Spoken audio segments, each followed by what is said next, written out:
agradecer muito a participação da professora doutora Ana Paula Loperini, presidente do nosso querido Instituto Camões, e lembrar aqui também que ela começou a sua palestra falando de uma pessoa extremamente querida, o Eduardo Lourenço, que tem tido o privilégio de conviver na Fundação Gulbenkian, com quem nós estivemos agora no mês de fevereiro em Lisboa, num momento muito especial, acho que para todos nós, assistindo um espetáculo belíssimo, a Claraboia, de José Saramago, lá em Lisboa, um momento realmente encantador. Antes de passar para o próximo painel, eu gostaria de dar algumas informações e orientações. Dentro das pastinhas que vocês receberam, tem esta folhinha aqui, o seu olhar, que é para que vocês façam observações, críticas, considerações, enfim, deem um pouco o seu olhar sobre o Museu da Língua Portuguesa, sobre o que deve ser o Museu da Língua Portuguesa também. E com relação a possíveis perguntas e questionamentos para os nossos palestrantes e apresentadores, eu pediria que essas perguntas e questionamentos fossem colocados nessas fichas, entregues a mim ou então às pessoas que estão apoiando nesse seminário. Se houver oportunidade, antes do almoço, nós vamos responder a essas questões, senão os nossos palestrantes e apresentadores responderão e as respostas serão enviadas, lógico, pedimos o nome também e o e-mail das pessoas. Agora passamos para o primeiro painel, a conferência, o primeiro painel deste seminário. Gostaria de convidar para fazer uso da palavra o professor doutor Atalita Teixeira de Castilho, professor emérito da Universidade de São Paulo, consultor do Museu da Língua Portuguesa nesses seus 10 primeiros anos de existência, e uma das pessoas que, junto com uma grande equipe formada pela Fundação Roberto Clarim, trabalhou na conceitualização e na criação do Museu da Língua Portuguesa. Por favor, professor. Antes de mais nada, eu quero dizer o seguinte: o tema que me foi tinha o seguinte assunto: a língua portuguesa como patrimônio cultural e imaterial. E eu queria dizer-lhes o seguinte: eu já assisti muitas dessas reuniões, tive a honra de ver algumas dessas reuniões, como a de Brasília, surgiu aquele plano, e desses encontros sempre se fala muito nesse tema. Mas eu não vejo o resultado prático. O valor do material, da língua, essas coisas. Eu sou um sujeito um pouco mais prático, então eu pedi licença ao Sartinho e ele deu qualquer coisa que saia errado aqui. Você já sabe que não foi o culpado, né? E eu troquei este assunto por um outro, intitulado Identidade Linguística e Criação do Instituto do Português Brasileiro. Vem até a calhar, porque o professor Laborini falou bastante. Nós não temos um Instituto Machado de Assis, talvez vocês queiram saber por quê. Houve uma tentativa de fundar esse instituto, eu participei da comissão, talvez por isso que não deu certo. E era uma reunião de 3 ministérios das Relações Exteriores, o da Cultura e o Ministério da Educação, porque afinal há uma questão de ensino de língua como língua estrangeira, então estava envolvido o Ministério da Educação. Então estávamos lá todos lutando bravamente para criar o Instituto, até quando chegou ao último dia, o representante do Itamaraty disse assim: eu voto contra. E perguntei para ele: como você vota contra? Você tem estado aqui, você nunca disse que era contra isso.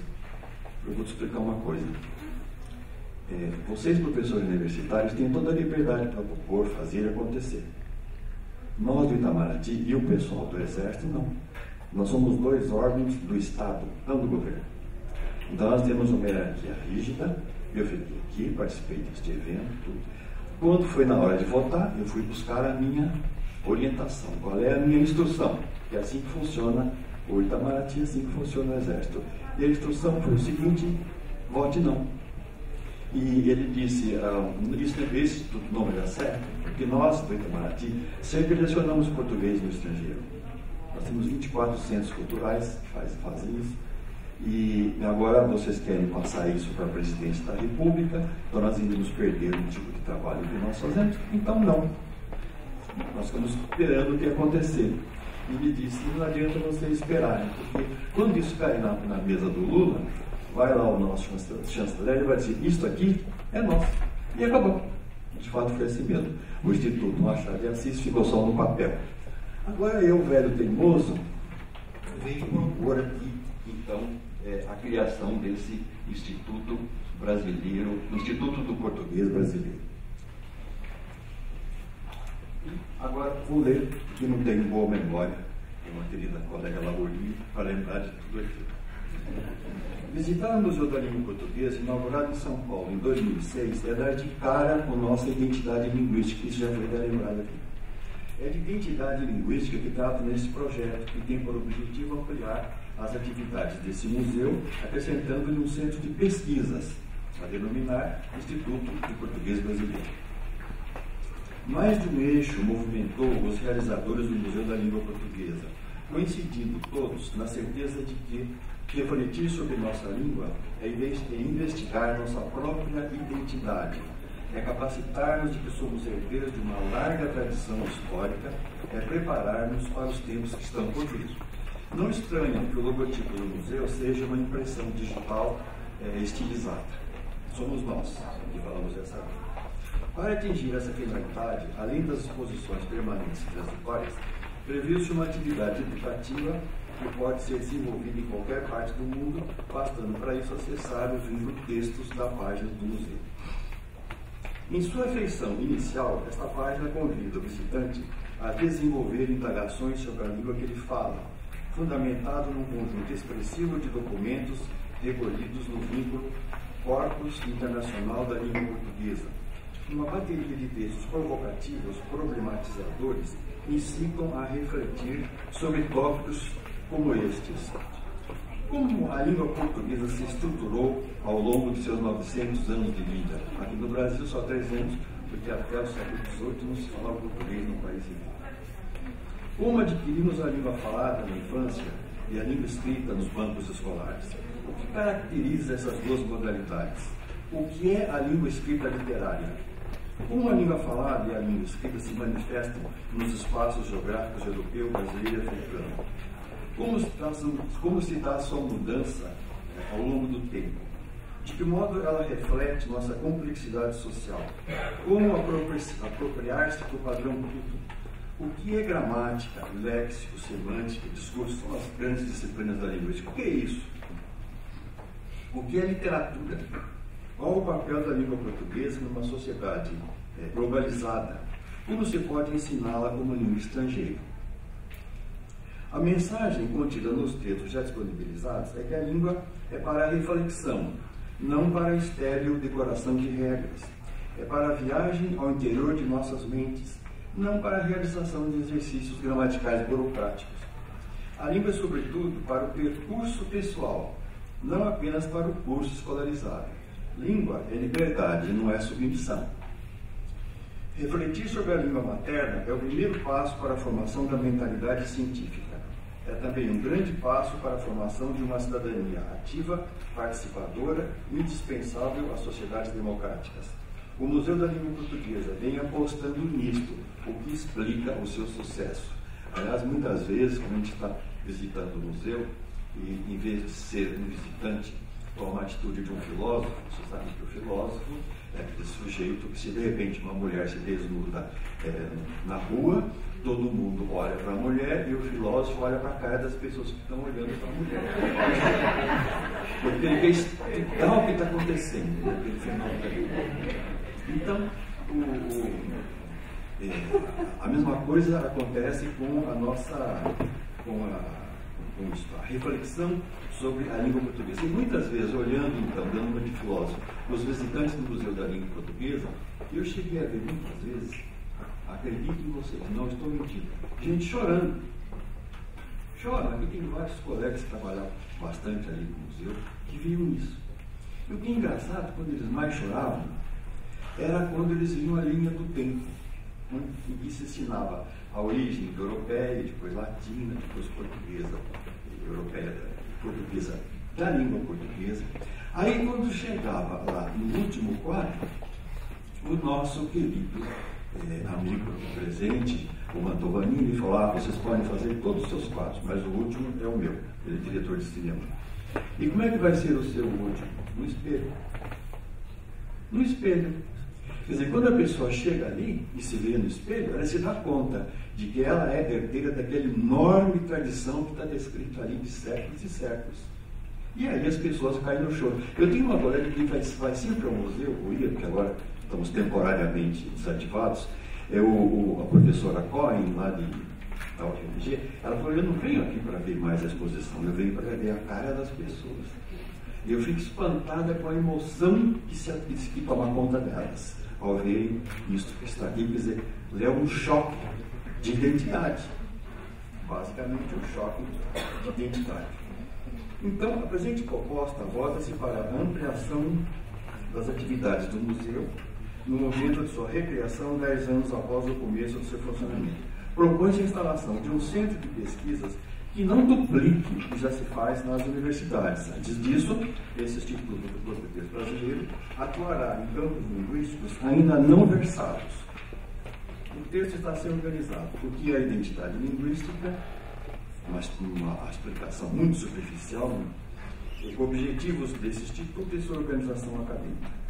Uma bibliografia encerrará essa proposta. Como eu não sei fazer projeções, eu não sou do tempo do PowerPoint, então meu tempo ainda é o roteiro por escrito. Não sei se deu para todo mundo, eu trouxe umas cópias, então vocês poderão ver essas coisas aí. Investigando a identidade linguística. A identidade linguística será o objeto empírico do Instituto do Português Brasileiro. Seu objeto teórico estará aberto a uma percepção multissistêmica sobre as línguas naturais. Seu objetivo será identificar a identidade linguística. Isso não é matéria de consideração forte nos projetos de pesquisa. Trabalhei muitos deles. Eu sou, como dizem os caipiras, macaco velho nessa história de pesquisa português brasileiro, então tenho certeza, isso nunca foi objeto de nenhuma pesquisa, é um tema ainda virgem, e acho que só o museu pode fazer isso, pelas razões já aqui expostas. Então, e seu objetivo prático será desenvolver métodos para o ensino do português brasileiro como língua materna e como língua estrangeira, com base nessas investigações. Entende-se por identidade linguística um conjunto de intuições que se desencadeiam quando ouvimos falar nossa língua. Isso quem viajou para o exterior, quem passou por um brasileiro, sabe que prazer que dá aquilo, de repente você ouvir a sua língua. É muito forte, uma língua natural é alguma coisa muito forte. Essas intuições ocorrem quando estamos expostos a uma série de estimulações e de elaborações mentais. Entre outras, menciona as seguintes: a capacidade de identificar as imagens mentais que estão sendo construídas por nosso interlocutor, o que possibilita o entendimento dos significados que ele está veiculando, muito mais do que a troca dos sons. Acontece uma coisa mais profunda. Nossa familiaridade com o som da nossa língua e nossa capacidade de perceber suas palavras e suas construções.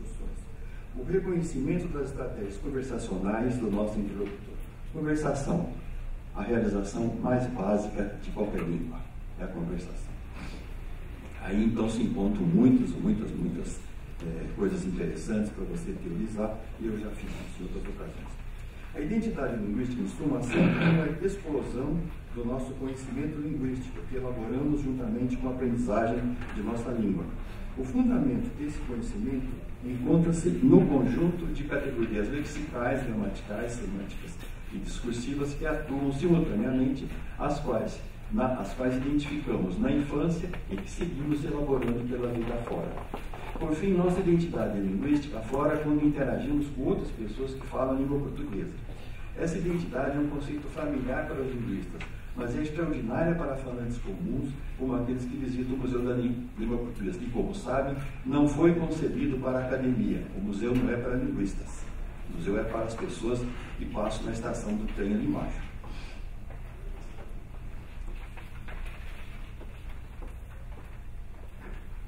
O Instituto manterá relações com nossas universidades e sociedades científicas, evidente, tanto quanto com centros do exterior que atuam em atividades semelhantes. Não há muitos, mas há alguns que fazem isso, sobretudo o pessoal mesmo com linguística cognitiva, estão muito atentos a esse tema da identidade linguística. Como é que seria a organização desse instituto? Aqui, do modo ainda muito precário, são as primeiras ideias. Eu espero que vocês possam me ajudar nisso e se a ideia for também acolhida pela Secretaria da Cultura, pela direção do Museu da Língua Portuguesa, nessa sua fase de reconstrução. Aliás, quando o museu pegou fogo, eu não estava aqui, estava no interior do Estado, e a minha senhora, que também é linguista, não contou o que tinha acontecido aqui. Eu vou contar, porque nossa equipe vai ter aqui, trabalhei tanto nesse museu, tanta gente que está aqui presente. Outro dia ela falou, e aí, você? Olha a sua reação. Eu falei, não sei, não estou quase achando que é ótimo. Falei, como ótimo? Pegou fogo. Eu falei, porque o museu está com 10 anos. E já havia muita discussão, o Sartini, o Bloch e várias outras pessoas ali dentro, que era preciso atualizar o museu. 10 anos, tínhamos passado. Eu falei, agora você sabe como são as coisas no país, no nosso país, são um pouco lentas, né? Para mim, pelo menos, são sempre lentas, muito lentas. E aí, o que aconteceu? Pegou fogo. Agora vai ter que fazer diferente mesmo. Não tem jeito agora. Não, eu confesso aqui, peço desculpas ao Sartini. Eu não fiquei muito triste, não, porque eu pensei, agora é a hora, né? Agora é a hora. Então, ele teria uma organização acadêmica. O Instituto terá por objetivo geral desenvolver o conhecimento mais preciso do português brasileiro, falado e escrito na cidade de São Paulo, em primeiro lugar, porque está nesta cidade, a maior cidade de língua portuguesa do mundo, e por objetivo específico investigar a identidade linguística como se manifesta entre os paulistanos e a variedade linguística que praticam. Acessoriamente, outras variedades da língua portuguesa serão estudadas, é claro. Não se trata de fazer aqui uma campanha de patriotismo municipal, né? A organização acadêmica compreenderá o coordenador, o conselho, o corpo de 5 pesquisadores, coordenadores das seguintes comissões de pesquisa: Comissão de Léxico e Identidade Linguística, Comissão de Semântica e Identidade Linguística, através da Identidade Linguística, Comissão do Discurso, Comissão da Gramática e Comissão de Documentação do Português Brasileiro. Este deverá ser portador, esse coordenador, não é? Claro, do diploma de doutor em linguística, e será designado pelo secretário de Cultura do Governo do Estado de São Paulo a partir de indicações da administração do Museu da Língua Portuguesa. Os pesquisadores interessados em integrar o Instituto atuarão como pesquisadores residentes, devendo obter bolsas de estudo para o desenvolvimento de suas atividades, previamente aprovadas pela comissão de pesquisa a que estarão ligados, para que não se perca o foco do Instituto. Agora, no sítio eletrônico. O Instituto disporá de um sítio eletrônico administrado pelo museu. Já existe, só que vai ter que ser levantado e criado. Da língua portuguesa, que contará com os seguintes vínculos. Primeiro, o português brasileiro, estudos linguísticos sobre o português brasileiro, fonética, morfologia, sintaxe, semântica e discurso. Estudos sobre a literatura brasileira, formação e história. Materiais didáticos para ensino do português brasileiro como língua materna. Materiais didáticos para ensino do português brasileiro como língua estrangeira. Folhinha Brasil, um espaço para disponibilização de particularidades do Brasil. Blog sobre o português brasileiro, língua e literatura, aberto aos consulentes para a realização e debate de pontos por eles suscitados. Segundo, português europeu. Estudos linguísticos sobre o português europeu, fonética, morfologia, sintaxe, semântica e estudos literários sobre o português europeu. A mesma organização, não é? Para um setor relativo ao português africano, temos tido aqui a visita frequente de colegas que pesquisam, por exemplo, o português moçambicano, a Cátia Gonçalves, as pessoas que têm trabalhado nisso, há muita informação, há muito conhecimento linguístico que eles estão desenvolvendo, temos que ter isso aí. E um corpus internacional da língua portuguesa, que terá textos do português arcaico, do português clássico, escritos em Portugal e no Brasil, textos do português moderno e contemporâneo, escritos em Portugal, no Brasil, Angola e Moçambique e os outros países que falam língua. Então, esse setor do sítio será dotado de um regime de busca. Como aquele sítio é para você trabalhar a língua, você tem que ter um auxílio eletrônico para a busca de exemplos e coisas do tipo, de fenômenos. Então, esse sítio deve ser adotado de um regime de busca que permita aos consulentes encontrar palavras e construções exemplificadas nos textos. O sistema de buscas do sítio Corpus do Português, que devem conhecer, poderia servir de exemplo. Dicionário da língua portuguesa. Disponibilizar um dicionário eletrônico que permita consultas. E aqui também se poderia fazer um vínculo, é claro, para o português, o bom vocabulário ortográfico que está sendo criado, já foi criado, está ampliando pelo Instituto Internacional da Língua Portuguesa, no tempo em que ele foi coordenado por um ex-doutorando meu, olha a memória, o Giovan Miller de Oliveira. Então ali foi muito interessante, porque é pela primeira vez que se faz um vocabulário ortográfico, não só de Brasil e Portugal, como tem sido, mas se reconhece que o português é uma língua pluricêntrica. Eu preciso dar a entrada também dos vocábulos que são naturais dessas outras regiões da fala do português, da língua portuguesa, tratando sempre o português como uma língua pluricêntrica. Atividades sugeridas ao debate. As observações que, sim, também teriam uma relação de vínculos, de interesse para o estudo da língua portuguesa, parecem no seu roteiro.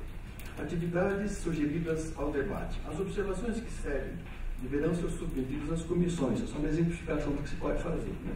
Para avaliação. Atividades propostas, portanto, são meramente ilustrativas. Note-se que as atividades do Instituto se concentrarão na reflexão ordenada sobre a língua que falamos, deixando de lado as velhas questões sobre certo e errado que nos atrasaram tanto tempo na vida. A proposta é transformar os frequentadores do Museu da Língua Portuguesa em cidadãos reflexivos, que tomem a língua que falam como um ponto importante nessa reflexão. A primeira reflexão do cidadão, tem ele o livro que for, é sobre a sua língua. As pessoas pensam na sua língua. Às vezes, muitas vezes até, elas verbalizam o que estão fazendo pensar nessa língua. São as chamadas expressões bilinguísticas. Você está falando com uma pessoa, de repente você fala assim, bom, isso aqui, como é que eu vou falar isso? Quando você fala, como é que eu vou falar isso, ou digamos assim, você não está mais falando com o outro, você está falando com você. Porque a língua também é sobretudo para si mesmo. Nós muito mais usamos a nossa língua pensando que pensamos em português, do que falando com outras pessoas, né? Essas coisas que eu estou falando são coisas óbvias, né? São óbvias, mas eu preciso tirar partido dessas obviedades, transformar isso em objetos científicos. Então, Comissão de Léxico, Identidade e Linguística. Sobre este trabalho, até que o professor Viaro, que deveria ler esse texto, não pôde vir neste horário, e ele me deu um texto para que eu lesse. Será que vai dar tempo? Essa é a questão da Comissão do Léxico. Eu vou ler esse texto aqui com um pouco de reservas, porque ele é um amigo muito querido e fica fazendo referências elogiosas a mim mesmo. Nessa hora eu vou falar, está escrito aqui, mas eu faço muitas restrições ao que ele fala aqui a meu respeito. Caríssimos colegas, antes de tudo agradeço a gentileza da leitura das minhas palavras, tratadas da Comissão do Léxico e a Identidade Linguística do IPB. Serei breve fazendo minhas palavras do professor Ataíba Castilho, autor de tantos projetos bem-sucedidos e importantes para o conhecimento do português brasileiro no nível internacional. Detalharei, por isso, apenas um dos aspectos de sua proposta, a Comissão de Léxico. A língua portuguesa é talvez a única língua de cultura que não dispõe de um dicionário etimológico à altura. Os dicionários de inglês, francês, espanhol e italiano contam com as primeiras ocorrências, até mesmo de acepções de palavras. São muito ricos, né? Se não faltam dicionários etimológicos do português, esses não atendem ao avanço da ciência linguística do século XX, embora tenhamos corpos abundantes e testemunhos cada vez maiores. Durante anos, empenhei-me, esse nosso colega, Mário Viara, é professor docente da Universidade de São Paulo, especialista em etimologia, publicou livros, etc. Ele até colaborou muito na criação do museu. Lembram-se daquela, para quem foi lá, daquela mesa de etimologias? Então foi ele que redigiu o roteiro ali.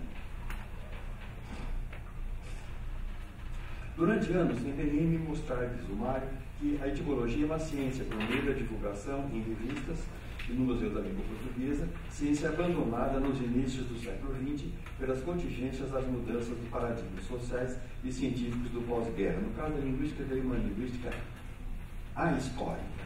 Se deixou de lado a consideração da história, mas isso já voltou, que nem podia ser de outro jeito. Então, como consequência daquelas teorias, a etimologia foi esquecida por um tempo.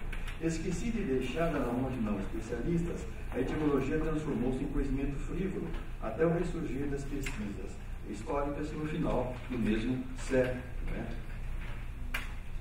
Por exemplo, quando se dizia que é um couraçado, a origem dessa palavra couraçado, no navio de guerra. É porque ele é revestido de um couro assado. Esse couro sendo assado, ele fica mais impermeável aos ataques. Isso é couro assado. Quando havia muitas dessas etimologias assim malucas, né? Infelizmente esse tempo já passou. Hoje, qualquer pesquisa requer que respondamos a perguntas básicas, como quando essa palavra ou expressão surgiu? De onde essa palavra veio? Como entrou na nossa língua? Por que em textos antigos tem sentidos tão diferentes? Quando deixou de ser usada e por quê? Respondendo essas perguntas, combatemos a ignorância, a má-fé de especuladores, aumentamos nosso conhecimento do passado e do presente, ajudamos a compreender o funcionamento dos idiomas, esclarecemos a necessidade de renovação e de expressividade do nosso idioma. Pesquisas acadêmicas e material didático necessitam dessas respostas, precisam desse avanço. Não é possível continuar sem respostas. Não é suficiente contentarmos com a pesquisa solitária de excelentes lexicógrafos, como José Pedro Machado, que escreveu o primeiro grande dicionário, não o primeiro, não o segundo. O primeiro foi um brasileiro, Antenor Nascentes. O primeiro grande dicionário de escola da língua portuguesa. Antônio Geraldo da Cunha e Antônio Weiss. Ainda falta muito, e a vida desses sábios foi curta demais para o grandioso projeto. Isso é verdade. Sabemos pouco sobre o léxico do século XVII e XVIII, e ainda menos sobre o do recente século XX. É preciso trabalhar em equipe, como pretende a Comissão de Léxico e Identidade do Instituto do Português Brasileiro. É preciso avançar para que possamos trabalhar com a massa enorme de informações disponível e tirar da mão de especuladores o que especialistas podem fazer melhor. É preciso, sobretudo, planejar que isso tudo seja feito em um prazo determinado de, no máximo, uma década. O Brasil foi pioneiro com o Museu da Língua Portuguesa. Vejo com esperança o Instituto de Língua do Português Brasileiro. Vejo com esperança um projeto como o Dicionário Etimológico da Língua Portuguesa, que foi idealizado no meio da crise econômica pelo Núcleo de Apoio à Pesquisa e Etimologia Histórica da Língua Portuguesa da Universidade de São Paulo. O Mário Viário é o diretor deste organismo que ele criou na Universidade de São Paulo. Sabendo a época em que situa as palavras e seus significados, saberemos responder duas das várias indagações da professora Thalima. Como a língua se estruturou ao longo dos seus 900 anos de vida? E como se dá sua mudança ao longo do tempo? Essa informação histórica e etimológica poderá alimentar o dicionário da língua portuguesa, hoje também citado. Questões sobre ideologia, derivação e composição também estarão intrinsecamente ligadas à mudança linguística das palavras, flagrada pelo método etimológico. Para não falarmos da mudança ortográfica, da mudança do sentido, que é aquele outro domínio da semântica diacrônica, interessantíssimo, porque as palavras mudam de sentido, tinham sentidos tão estranhos no começo, né? E depois esse sentido foi estranho para nós agora, por todo tempo não tinha nada de estranho. Depois esse sentido foi mudando. Aqui há muitas coisas a considerar, eu não vou tomar o tempo de vocês sobre isso. Que seja acolhida essa ideia maravilhosa de criação do Instituto da Língua Portuguesa, proposta do Português Brasileiro, proposta pela professora Thalima, e que as condições para a criação de um dicionário etimológico da língua portuguesa, completa e online, sejam estabelecidas urgentemente. O momento é agora e temos pesquisadores e pressupostos científicos sólidos, especializados em reconstrução de períodos pretéritos do nosso idioma. Necessitamos muito disso, nós, usuários da língua portuguesa, em toda a lusofonia. Não é possível esperar mais. Essas são as palavras do professor Mário Viário. Então, isso seria o plano para essa comissão de léxico. Uma outra comissão seria de semântica, identidade e linguística, que poderia tomar como tema. Isso aqui são sugestões. O seguinte: separação das palavras que aparecem nas conversas gravadas pela comissão de discurso e preparação de um dicionário identificando o sentido dessas palavras. Recolha em textos, em jornais e revistas, das palavras pelo sentido que você desconheça. Isso estou me dirigindo às pessoas que fazem esse trabalho. Consulte um dicionário e descreva com suas próprias palavras o sentido dessas palavras. Por exercício interessantíssimo. Você usou a palavra microfone. Conte para mim no seu peito o que é microfone. E a pessoa vai dar uma de dicionarista. Eu tenho o tempo todo dito o seguinte: nas aulas de português, não deve falar só o professor de português. Ele deve fazer boas perguntas e instrumentar os seus alunos. Dali vem as respostas, você melhora aquela resposta, você critica aquilo, se aquilo está mal colocado, e assim vai. De modo que a pessoa o que faça é exteriorizar o conhecimento que ela já tem da língua. Isso funciona. O que não funciona é você chegar lá e diz assim: hoje é o dia do verbo, eu vou falar sobre o verbo. Saca aquilo da sua cabeça, vai lá, os alunos bocejam, ficam irritados e não aprendem nada. Porque você está ensinando a língua para quem já fala. Isso funcionaria num curso de língua estrangeira. Mas um curso para brasileiros, portugueses e outros falantes da língua portuguesa é mais um curso de identificação das razões dessa língua, da sua articulação, das suas propriedades. Senão não adianta, fica essa chatice que eu falo. A aula de português é uma chatice, e é mesmo. Porque lá na aula de português, os professores costumam dar respostas a perguntas que os alunos não fizeram. Que interesse vocês vão ter no tempo? Não é? A comissão de semântica poderia fazer um trabalho muito interessante lidando com o sentido das palavras e das expressões. Né? Porque quando eu quero passar por um lugar, digo: dá licença, posso passar? A pessoa fala: pois não. Eu entendi por sim, e passo. Ou então o aluno vem e diz assim: professor, um aluno bem vagabundo, passei de ano. Você fala: pois sim. Você falou sim, mas quer dizer não. Por que acontece isso em português? Isso que interessa, acho eu. Então, essa comissão de semântica vai tratar da descrição dos sentidos das palavras e também da sua mudança ao longo do tempo. Isso é interessantíssimo, a semântica diacrônica. E também poderão explicar por que certas palavras remetem a alguma coisa que não tem nada a ver com o sentido individual das expressões. Por exemplo, futebol dente de leite. Né? Aquilo ali é um elefante branco, não é nem elefante nem branco. Mas você entende que é um prédio inútil. Como é que você entendeu isso? Não é? Pé de moleque. Você não vai comer o pé do moleque. Você vai comer um doce. Dar no pé, cair na risada, coisa assim. Agora explica. O sentido dessas expressões corresponde ao sentido de cada palavra que as compõe. Então, se não é isso, como é que foi? O que aconteceu?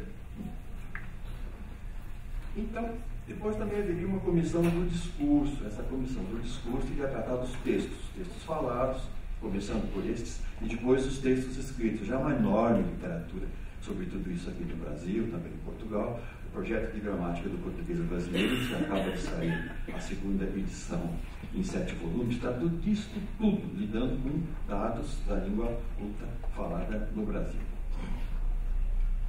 Então, por exemplo, se eu estou ali e estou vendo alunos que chegam e começam a conversar, eu gravo aquelas conversas ali no museu. Claro, são alunos, eles estão conversando, eles não são bando de bonecos, né? Eu gravo aquilo e aí levo isto para uma sessão de trabalho dessa comissão e faço perguntas do tipo: como é que eles administraram o turno conversacional? Como é que foi quando um falou, aí o outro respondeu? Como é que... Quem é o primeiro que fala? Esse primeiro que fala, ele usa que expressões ou que argumentos para ser o primeiro que fala? O que aconteceu? Isso acontece no ponto de ônibus, ali embaixo da estação. Isso acontece para todo lado, nada de misterioso. Mas a percepção do que rolou ali é muito interessante.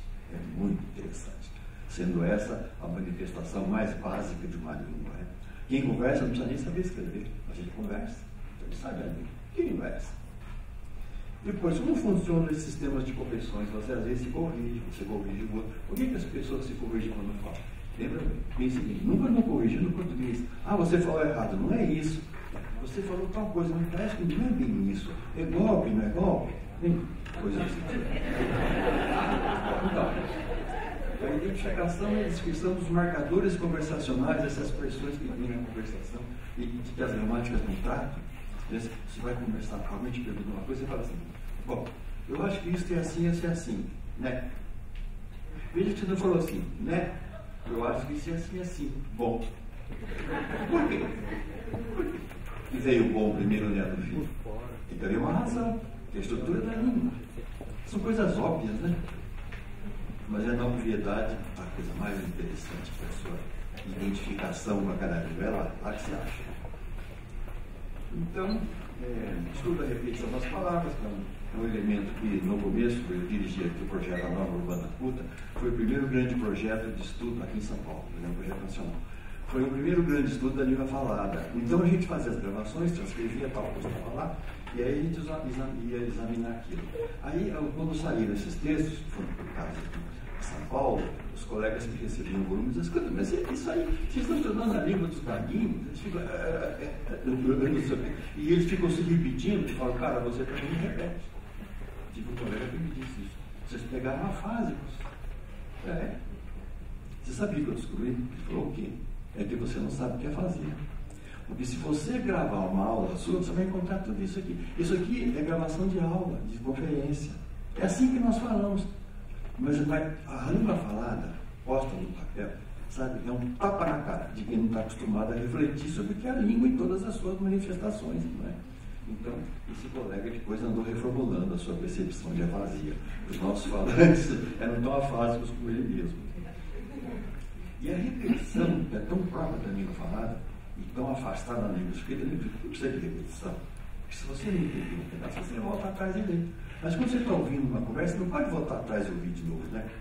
Então, as repetições são para tornar tudo muito claro, mas elas têm uma enorme regularidade. Nada ali é por acaso. Eu fiz um estudo sobre isso, foi a minha aula de professor titular, lá na USP, e mostrei que a repetição, além de ser um fenômeno muito antigo na língua, as cantigas de modo dizer traziam repetições, e nas repetições dos versos no final, e aquilo tinha função. Né? Ali estava um pouco retratando a língua falada. Então, se você estuda a repetição, onde ela aparece, porque ela aparece, você vai ver uma tremenda regularidade. Se não houvesse regularidade nas línguas, nós não nos entenderíamos, simplesmente nós não nos entenderíamos. Depois tem a comissão de gramática, já estou terminando, e identidade linguística. Podemos ter alguns termos aqui, por exemplo, identificação e descrição das mini-sentenças. Por que ora falamos por sentenças inteiras? Ora falamos usando mini-sentenças, né? Eu digo uma coisa para uma pessoa, a pessoa está de acordo, ela responde: claro. Falou só isso.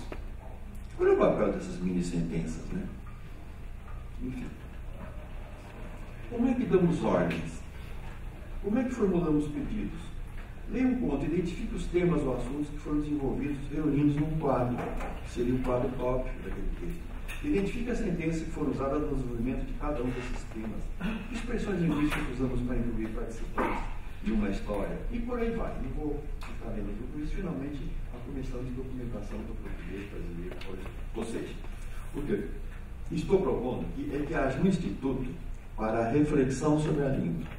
Não para a transmissão do conhecimento já adquirido e que está nas gramáticas, nos livros de linguística, isso não. É para que a pessoa entre no trabalho de escrever, de refletir sobre a língua, e seja essa pessoa um linguista ou um gramático dela mesma. Né? Muito obrigado por sua atenção.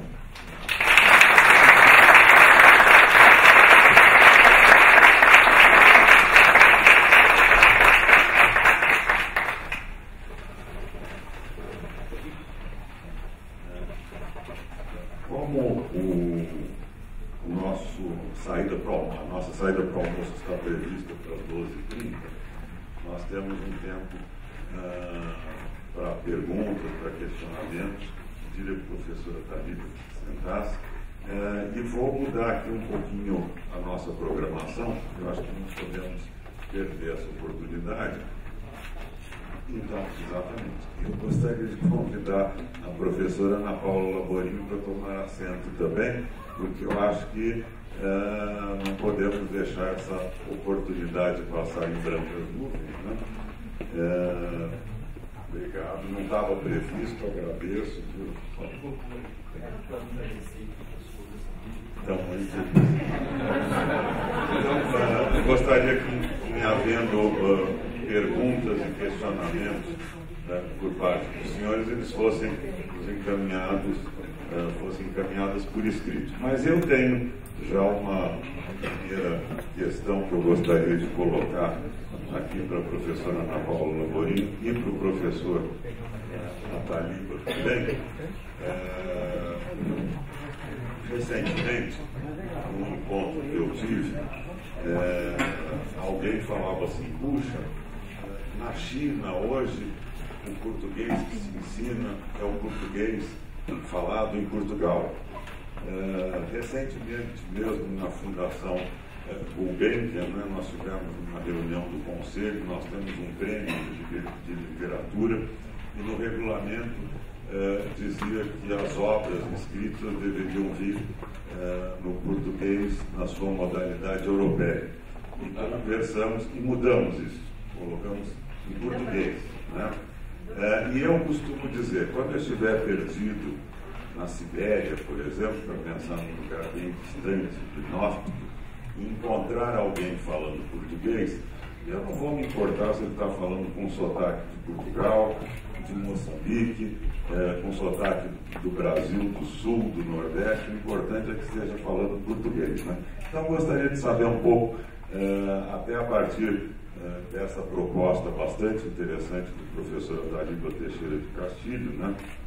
Da criação de um instituto do português brasileiro, como é que ficamos? Como é que nós devemos manejar essas diferenças todas e tão ricas da nossa língua portuguesa? Então fica aqui uma pergunta para a professora Ana Paula e para a professora Dalíba.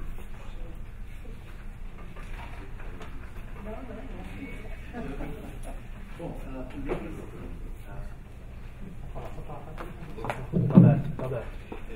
lembre-se que no começo eu pontuei o seguinte: temos que tratar a língua portuguesa como ela é, como uma língua pluricêntrica.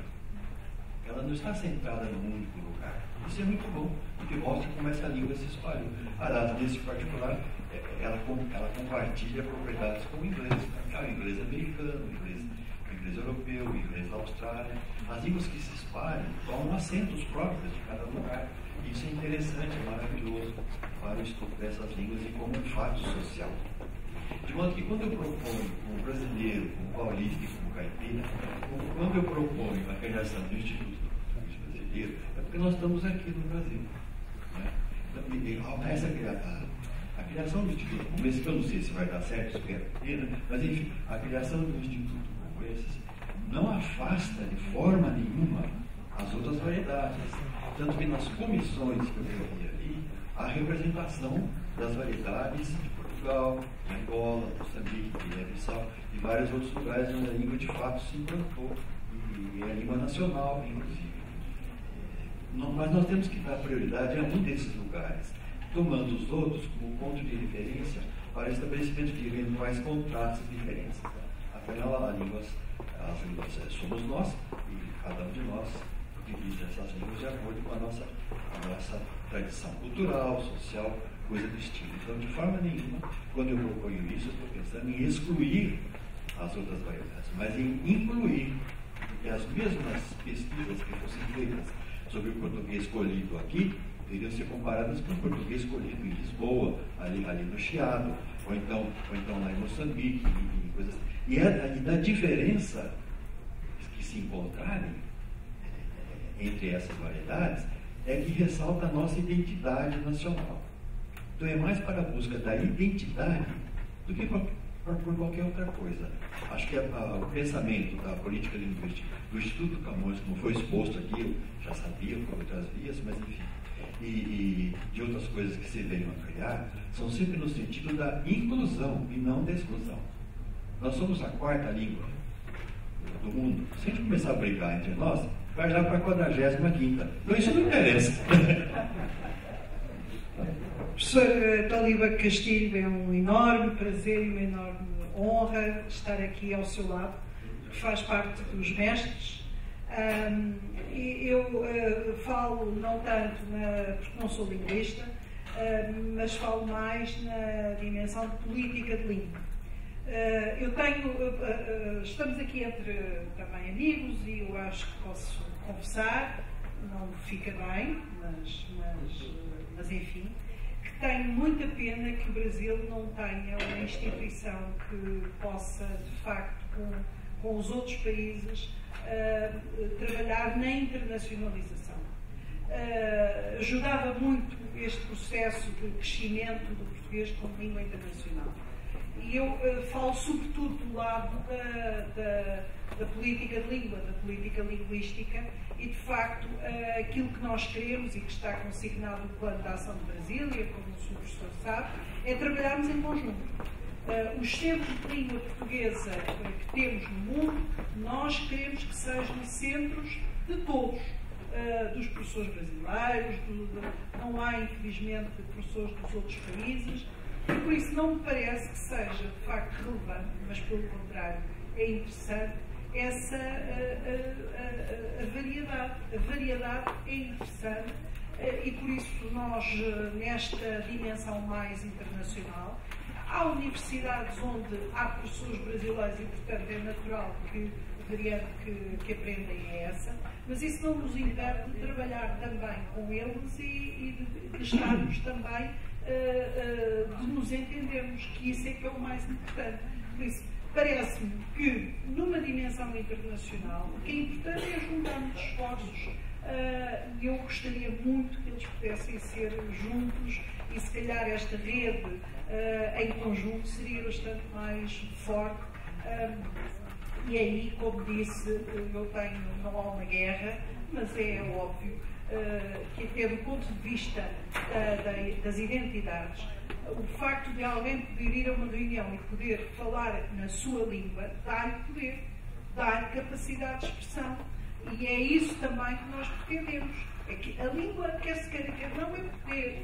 E poder exercer não é só uma questão, é a questão importantíssima identitária, mas também o facto de, naturalmente, a capacidade de expressão e a capacidade de projetar aquilo que é o seu pensamento ser muito maior. E nós sabemos que estas coisas, no mundo global, no mundo em que cada vez mais, eu acabo de vir do Senegal, da reunião Europa, países África, Caraíbas, hoje em dia as redes são fundamentais. Nós vivemos de redes, vivemos de contactos internacionais e nessas redes o facto de podermos assumir a nossa língua e podermos expressar o nosso pensamento, o que queremos, o que pensamos na nossa língua, dá-nos naturalmente uma capacidade também acrescida.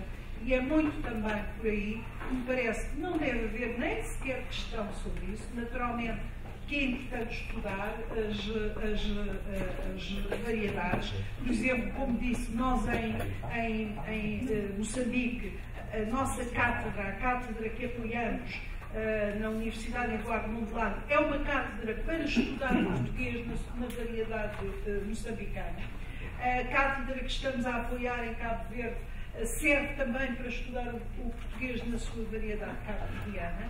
E como eu disse, aliás, logo no início, nem a questão das variedades, nem a questão das línguas nacionais não são obstáculos. Antes, pelo contrário, quanto mais nós tivermos uma educação contrastiva, no sentido de perceber as diferenças entre as várias utilizações da língua, mais estamos cientes da nossa língua e mais capacidade temos de expressão. Portanto, não há aqui conflito. Se calhar já houve, mas hoje em dia, cada vez mais, o que temos é uma visão partilhada. E nesse sentido, eu acho que era muito importante que houvesse, de facto, uma instituição também no Brasil que pudesse juntar todos os seus esforços e pudéssemos todos trabalhar em conjunto.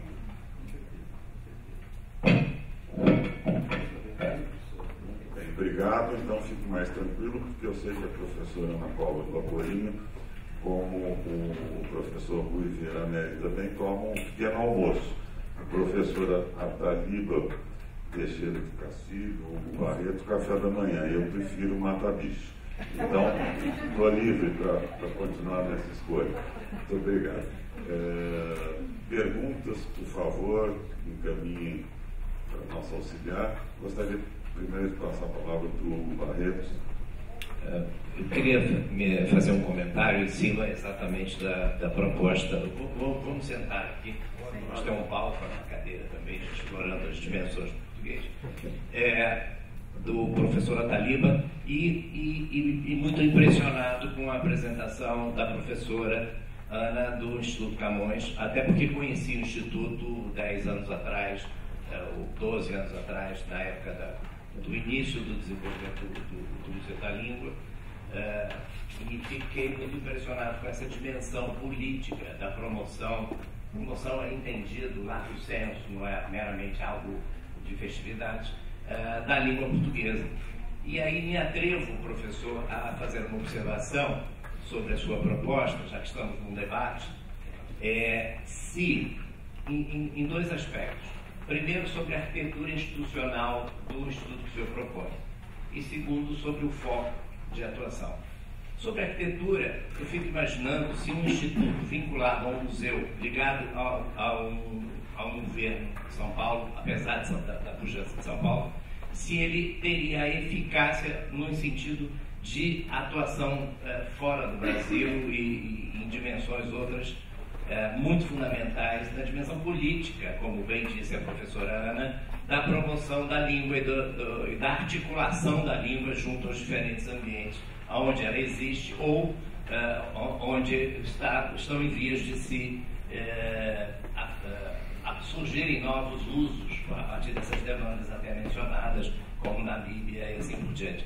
Então, é uma pena, de fato, o que ocorreu, mas será que esta sua ideia não poderia, à luz desse movimento, inclusive da reconstrução do Museu da Língua, e eventualmente de algum novo momento que o Brasil certamente vai passar em algum tempo futuro, seja ele de curto ou médio prazo, nem falo de longo, de se tentar novamente articular, mesmo que seja a partir do eixo do Museu da Língua, a inserção de uma instituição nos moldes do Instituto Camões. E o segundo aspecto é esse, a natureza da atuação, sem nenhuma ressalva a importância de todos os estudos intra-instituto que o senhor propõe, mas nessa dimensão de articulação política para o mundo e para as demais nações, me parece que seria fundamental para não ficar um instituto linguístico. Eu acho que no sentido, sem nenhuma restrição, mas no sentido da sua natureza, que eu acho que a questão da língua portuguesa no mundo deve ser enfrentada. Me recordo de algumas ações à época do início do Museu da Língua, a partir inclusive de conversas com o Dr. Mário Soares, na sua fundação em Portugal e outras instituições, a importância da inserção do português, inclusive, na dimensão do regulamento norte-americano de avaliação que o coreano está e a língua portuguesa não está, por exemplo. Uma dimensão fundamental de articulação política entre as nossas nações, né? Tentamos, em alguns momentos, não só a Fundação Grupo Globo, a cessão de conteúdos audiovisuais para as várias universidades americanas se interessarem pelo estudo de línguas a partir da arte, da cultura e assim por diante. Então, acho que são ações que precisam ser feitas e a gente da Fundação vem se engajando nelas. A outra que eu poderia citar é do Timor-Leste, na época da sua independência, que recebemos o presidente Xanana Guzmão, então eleito, e uma comitiva de portugueses, professores timorenses, para a reinserção do ensino da língua naquele país, e cedemos até uma versão legendada para deficientes auditivos do nosso telecurso, que ela tinha a função, com a legenda, de agilizar o processo de inserção da língua. Então, acho que essas articulações para fora também, acho que seriam muito importantes, e aí eu ligo com a minha primeira observação de ter um vínculo com a política nacional, portanto, com o governo federal. Era essa a questão. É claro que o Instituto localizado no estado de São Paulo, se ele for aprovado e financiado pelo estado de São Paulo, não poderia responder a essas exigências todas. Veja que o Instituto Camões está ligado ao Ministério das Relações Exteriores, Negócios Estrangeiros. É ali onde se discute a política nacional portuguesa no mundo. Então, a inserção do Instituto Camões ali foi fundamental para essas articulações todas. Eu não tenho essa ambição toda para esse instituto, nem poderia ter, porque, embora nós paulistas achemos muitas vezes que São Paulo é um país em si mesmo, mas não chega lá, porque não tem esse poder de representação internacional. Agora, eu sonhei muito com isso que você está falando. permite chamar você de você, porque eu sou mais velho que você. Eu sonhei muito com isso. E participei fortemente daquela comissão que mencionei de passagem aqui, que foi criada pelos 3 ministérios da Educação, Cultura e Relações Exteriores do Brasil, para criar um instituto que certamente iria chamar Machado de Assis.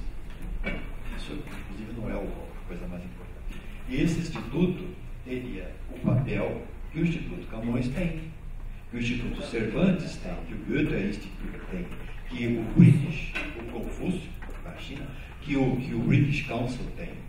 Nós não temos uma política linguística de Estado. Mas, infelizmente, não estava na hora ainda. Aliás, este país é engraçado. Você dá um passinho para frente e outro para trás.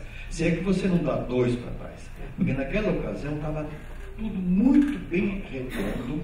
Eram vários linguistas e pessoal desses ministérios. Nós nos encontrávamos lá em Brasília. E o desenho ficou muito bom, mas ele foi cortado na raiz.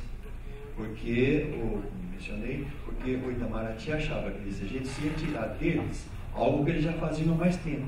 Foi até uma falta na ocasião de flexibilidade. E tudo bem, então fica lá no Instituto do Itamaraty a série desse. Nós tínhamos alguns problemas com o que o Itamaraty fazia, porque o ensino, não sei se isso melhorou, mas o ensino do português como língua estrangeira é uma coisa técnica, é uma matéria de especialistas. E até aquele momento, pelo menos, o que eu sabia é que as pessoas que iam dar esses cursos eram convidados ou do embaixador, ou de algum cônsul, de alguma figura do Itamaraty. Não eram pessoas preparadas para aquilo.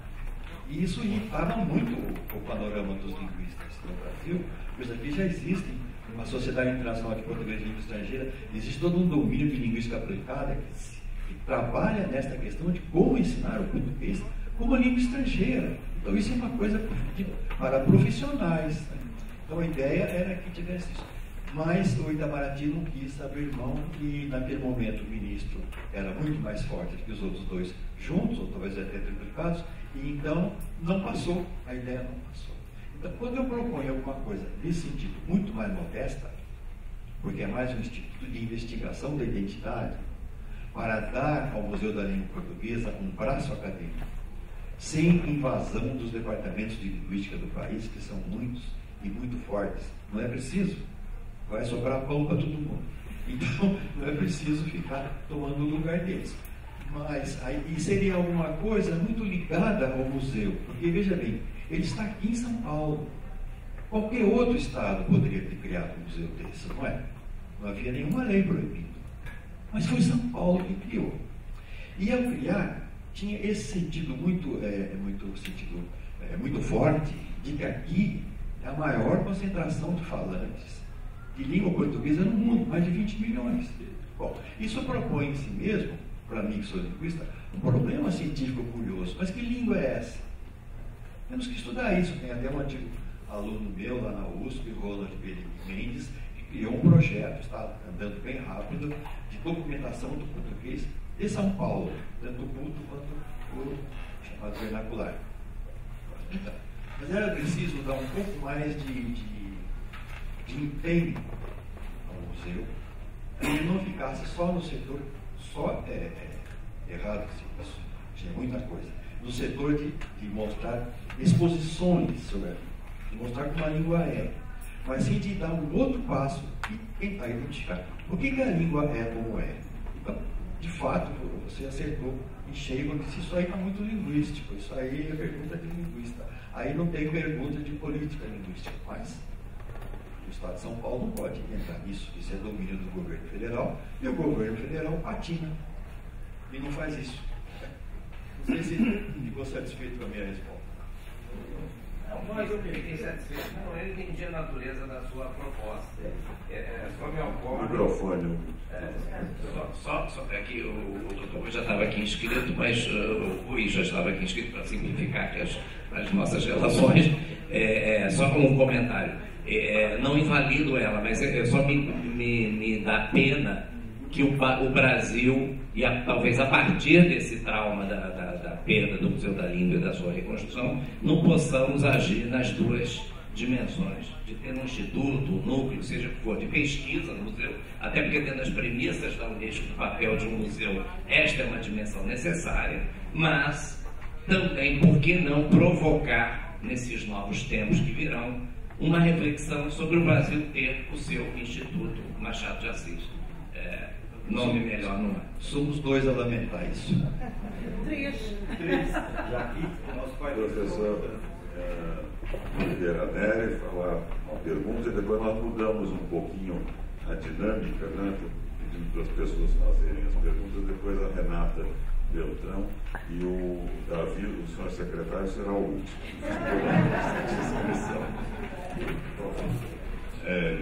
Bom, eu julgo naturalmente a este interesse que acho que todos temos em que haja um organismo nacional brasileiro que intervenha com a força que vem da escala do Brasil nesta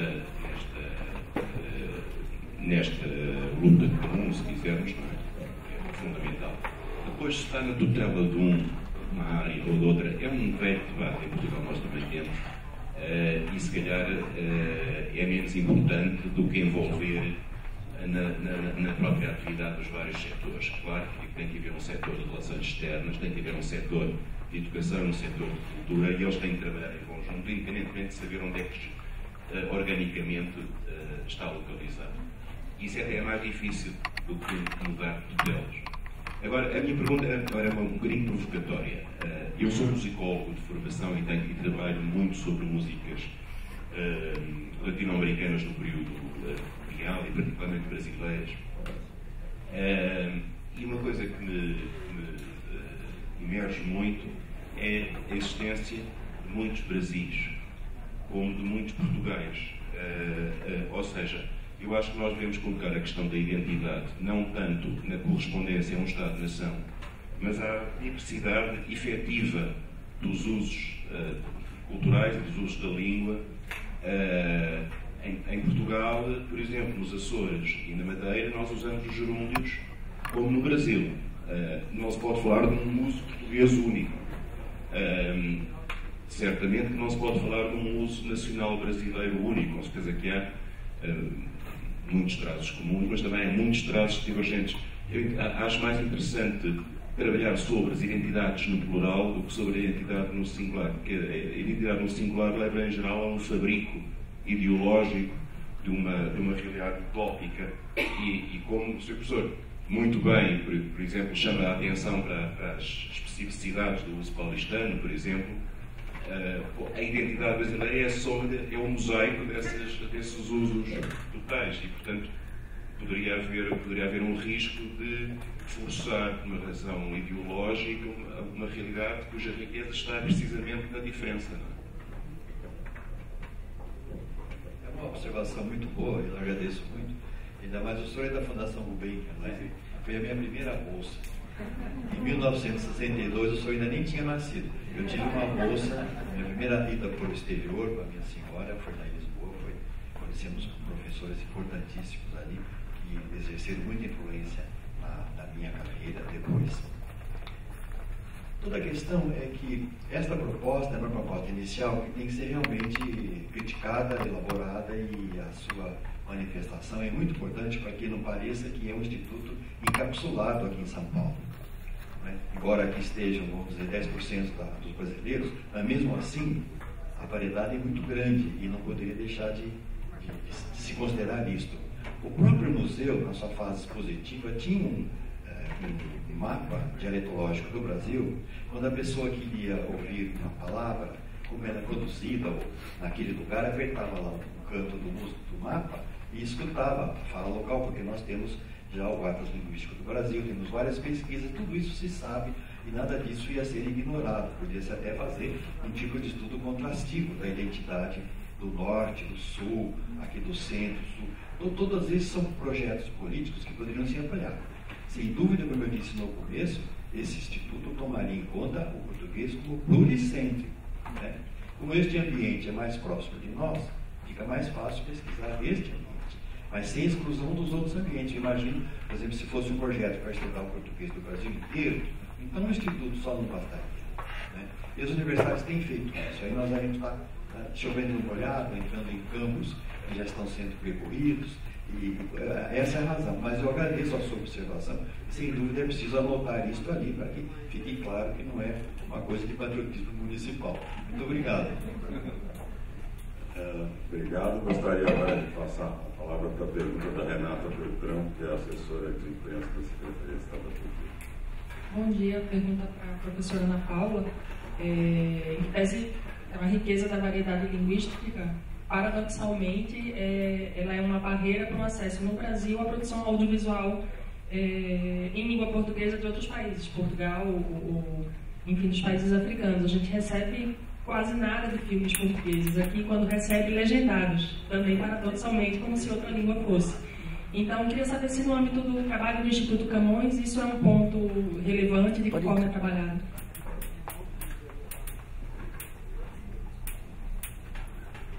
Bom, a questão que coloca é uma questão interessantíssima, porque faz uma ligação àquilo que o professor Rui Vieira Neri disse, neste sentido. Nós gostávamos de ter muito mais ação cultural, porque a ação cultural é também uma forma de promovermos a língua. Nós fazemos muita coisa no domínio do cinema. É claro que, para além de nós, existem também as instituições da própria do Ministério da Cultura, e há um Instituto do Cinema e do Audiovisual que tem essa responsabilidade. Julgo que temos que encontrar mais formas de conseguir promover o cinema. É talvez das formas mais extraordinárias também que nos conhecermos. Gostaríamos de fazer muito mais. Não fazemos tanto, se calhar, como seria desejável, até porque o Brasil é tão grande que acabamos por nos concentrar em algumas áreas. A questão que coloca é uma questão complexa, que é o entendimento da voz portuguesa, que nem sempre é evidente. Eu espero que me estejam a compreender bem, mas eu sei que nem sempre há uma completa compreensão, sobretudo quando se trata de cinema em que a voz não é tão explícita. Hoje em dia, se formos para o vídeo, há a possibilidade de pôr legenda ou não pôr legenda. Nós, por exemplo, recebemos filmes brasileiros e não precisamos de legenda, entendemos-no facilmente. Mas muitas vezes nos é dito que há uma dificuldade de entender a variedade de Portugal, sobretudo no cinema. Eu acho que o mais importante, com legendas ou sem legendas, é que chegassem mais filmes ao circuito, aos vários circuitos, não é? E pudéssemos conhecer melhor. E isso, de facto, temos que continuar a trabalhar nesse sentido.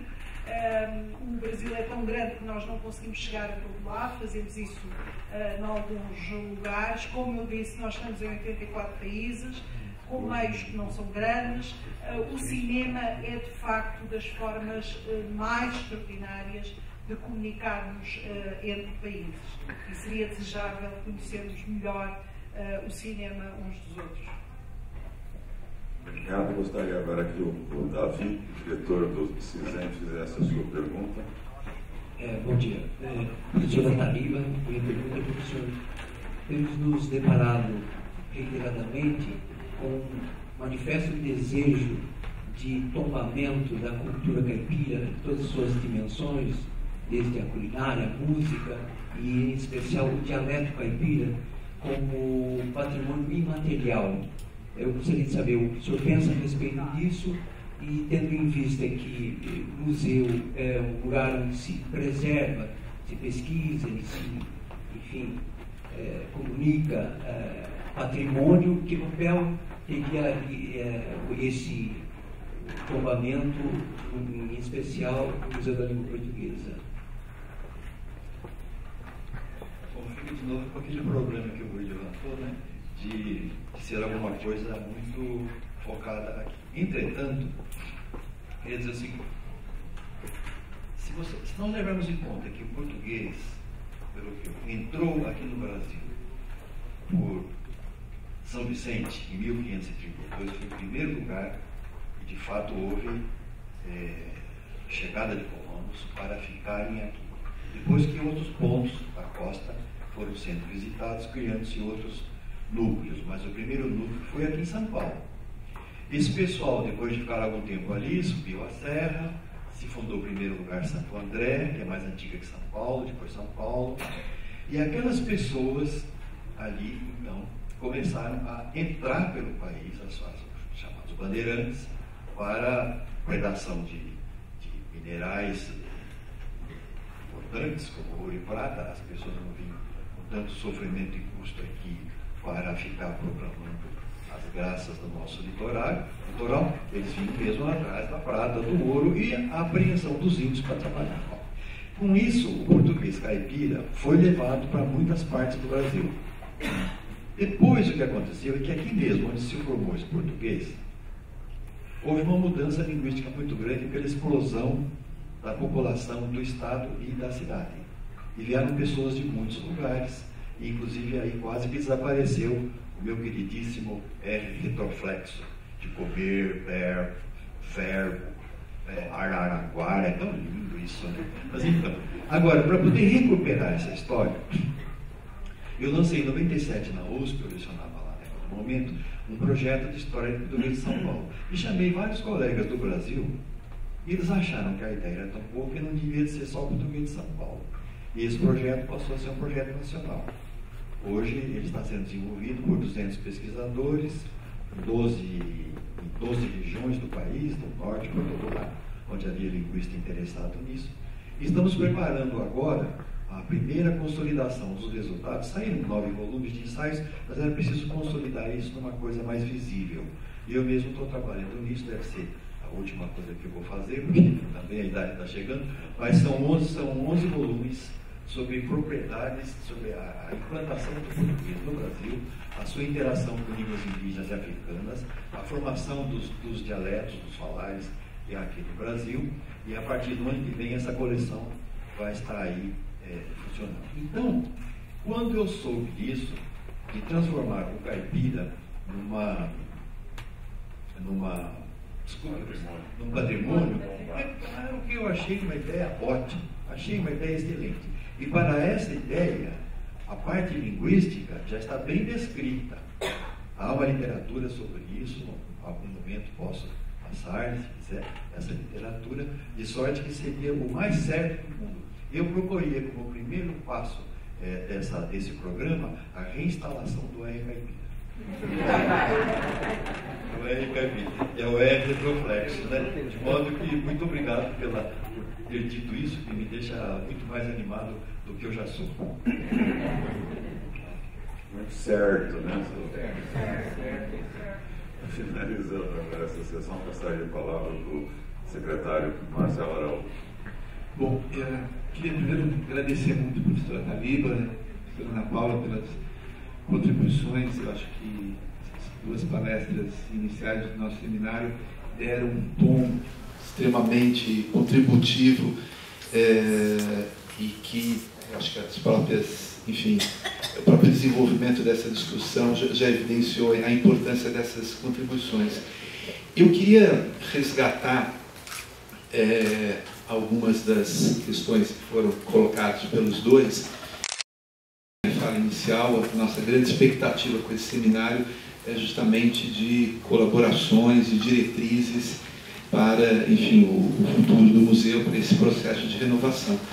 E Ana Paula terminou a sua palestra justamente convidando, ou incitando o Museu da Língua Portuguesa a se associar ao Instituto Camões em uma parceria em termos de investigação. E a professora Taliba trouxe justamente uma proposta, né, quer dizer, de criação, enfim, de um centro ou de um instituto voltado a uma investigação. Eu acho, como eu disse, que eu gostaria muito de já deixar registrado até como construção metodológica para o nosso trabalho, o que me parece a primeira evidência resultante dessa discussão, que é justamente essa necessidade do Museu da Língua Portuguesa, enfim, avançar no seu desafio de investigação, né? Quer dizer, de pesquisa. E a sugestão proposta do professor Ataliba, muito ampla, obviamente merece aí uma discussão bastante cuidadosa, mas um ponto que me agrada particularmente, também do ponto de vista de metodologia, é a proposta que ele faz de que a origem dessa investigação seja na língua falada, né? Quer dizer, no cotidiano da língua, que me parece muito adequado justamente como proposta de investigação para a filosofia do museu. E lembrando alguns dos desafios que a Ana Paula levantou, principalmente do ponto de vista de economia criativa, da questão da ciência, porque se nós pensarmos justamente hoje esse primeiro universo que é a cidade de São Paulo, há uma explosão, pelo menos uma presença de ações, de atividades, de projetos nessas áreas, dentre outros, que já responderia por meio dessa proposta do professor Ataliba algumas das questões que a Ana Paula levantou.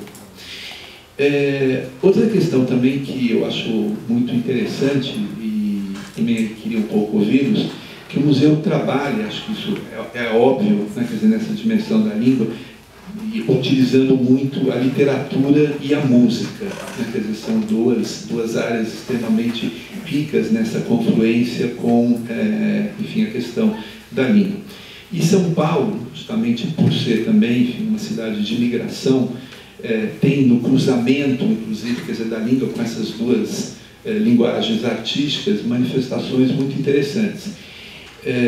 Só para evidenciar um pouco, nós temos atualmente em cartaz aqui em São Paulo uma peça e um espetáculo musical que estão ocorrendo com a utilização do crioulo, que hoje em dia, na cidade de São Paulo, por conta da imigração haitiana, tem uma presença muito destacada.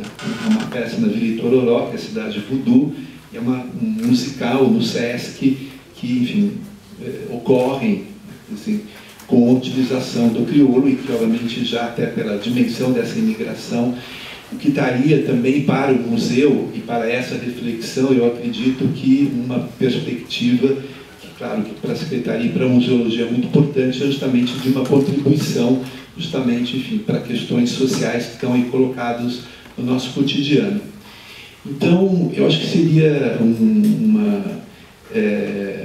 um registro muito importante, e eu queria, na verdade, como autores dessa proposta, devolver aos dois, mas pedindo um aprofundamento, ou pelo menos uma síntese, de como vem justamente esse desafio para o Museu da Língua Portuguesa, ou essa necessidade de um aprofundamento na sua tarefa de pesquisa e de investigação e como ela pode se desenvolver. Bom, eu acho que tornou claro, aliás, como também foi dito, que um museu como este ganhará muito em ter um centro de investigação com linhas de investigação. E agora a questão é que linhas de investigação. O Sr. Professor Ataliba propôs algumas linhas que vão muito na linha da questão das identidades, até que designaria, se calhar, depois com os vários aspectos, mas julgo que a questão das identidades linguísticas está muito presente em toda a sua linha. A minha proposta tem muito mais a ver com uma dimensão que me parece também importante, que é a dimensão mais exterior, portanto, mais de projeção internacional da língua portuguesa. E mesmo sabendo que, obviamente, isto é um museu de São Paulo, eu considero que é da maior importância também ter essa outra dimensão. Até porque em São Paulo se cruzam muita gente com várias origens, e essas origens também são multiplicadoras da língua no mundo.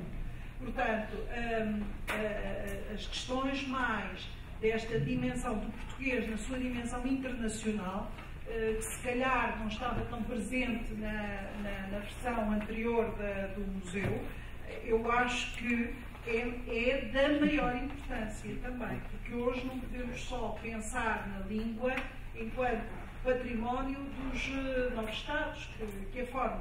Hoje a língua é também das diásporas, é também de todos aqueles que aprendem português e tem uma importância enorme como língua, como digo, como língua internacional. portanto, nas organizações internacionais, e tem uma importância muito grande, que é preciso também investigar até, eu não sei se calhar até já está investigado aqui no Brasil, no âmbito das indústrias criativas, porque uma das dimensões económicas, digamos, tem a ver com as indústrias criativas. Eu sei que aqui em São Paulo tem também uma grande preocupação com essas áreas. A área da edição, a área do cinema, tudo isso são também formas, é preciso também estudar qual é a importância disso, por exemplo, na economia brasileira. Não sei se, e até na economia aqui de São Paulo, eu não sei se esse estudo está feito ou não. Tem havido, de facto, muito trabalho e nós seguimos o exemplo de outras línguas. Muito trabalho que tem sido feito para o inglês, para o espanhol, sobre estes domínios. E que são formas importantíssimas de afirmar também a língua nas suas várias dimensões. Provavelmente, por essa via, também levamos outros a aprender esta língua. Portanto, o meu desafio é muito mais, para além da linha de investigação das questões mais linguísticas ligadas às identidades ou à identidade, a minha proposta vai muito mais na linha da dimensão internacional da língua portuguesa. Aliás, era interessante um dia se viesse a fazer aqui uma das conferências sobre esta dimensão internacional da língua portuguesa, que também interessa, julgo eu, a todos os que vivem no Brasil e em especial também, e em particular também aos que vivem em São Paulo. Portanto, parece-me, não existindo essa, todos desejamos. Eu há pouco não disse uma coisa que é importante.